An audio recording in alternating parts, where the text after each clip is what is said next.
Have you ever wondered why some people seem to build wealth effortlessly while others struggle paycheck to paycheck? What if the secret isn't how hard you work, but how you think about money?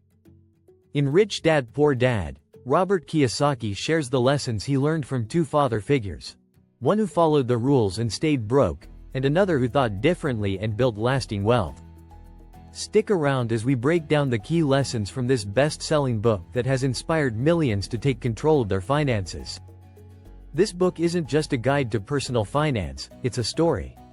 Robert Kiyosaki grew up with two father figures who had completely different beliefs about money and success. His poor dad was his biological father, a well-educated, hard-working man with a stable government job.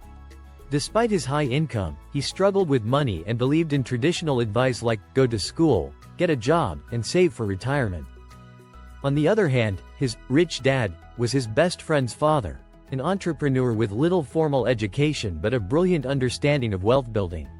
Rich Dad believed in taking risks, growing assets, and making money work for you.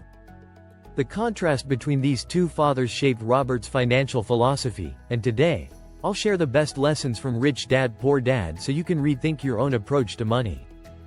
1. Two mindsets about money. Poor Dad versus Rich Dad. The first lesson is the power of mindset. Poor Dad represented the traditional path: work hard, play it safe, and save your way to wealth. But Rich Dad had a completely different mindset. He focused on investing, creating assets, and building passive income. Poor Dad mindset: job security, avoiding risk, cutting expenses. The poor and the middle class work for money all their life. Rich Dad mindset: financial education, taking risks, and making money work for you. Money work for the rich.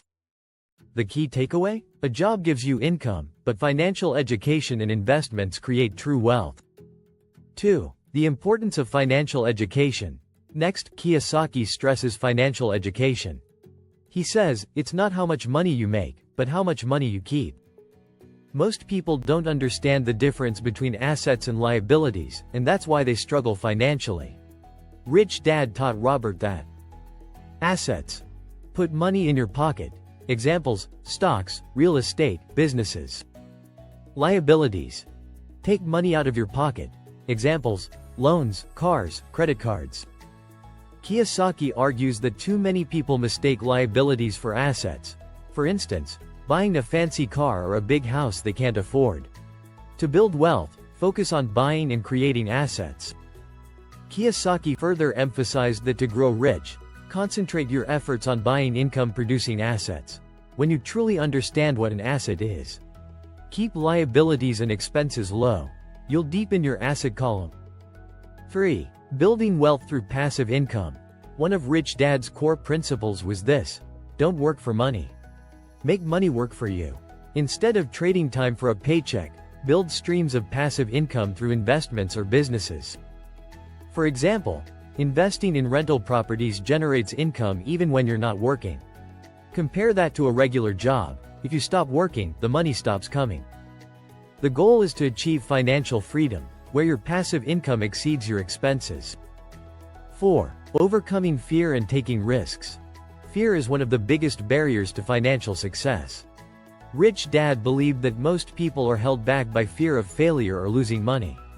But here's the truth: failure is part of learning. Rich Dad taught Robert to start small, learn from mistakes, and take calculated risks. Even if you lose some money, the lessons you gain are invaluable. Don't let fear paralyze you. Practical takeaways.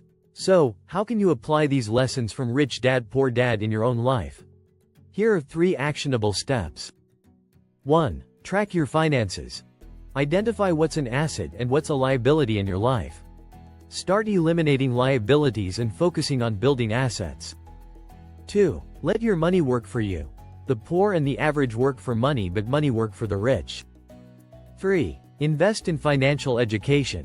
Read books, take courses, or follow experts to learn about investing and wealth-building strategies. 4. Start small. You don't need millions to start investing. Begin with small steps like saving for an index fund, buying shares of stock, or starting a side hustle. Critique and balanced perspective. While Rich Dad Poor Dad is incredibly inspiring, it's worth noting some critiques. For example, some readers feel the book oversimplifies financial concepts or lacks specific, actionable advice.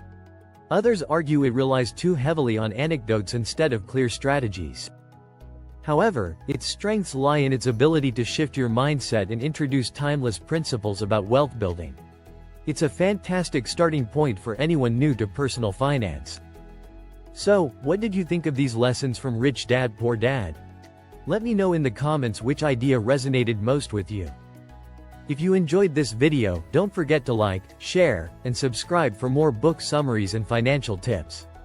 Thanks for watching, and here's to building your financial future.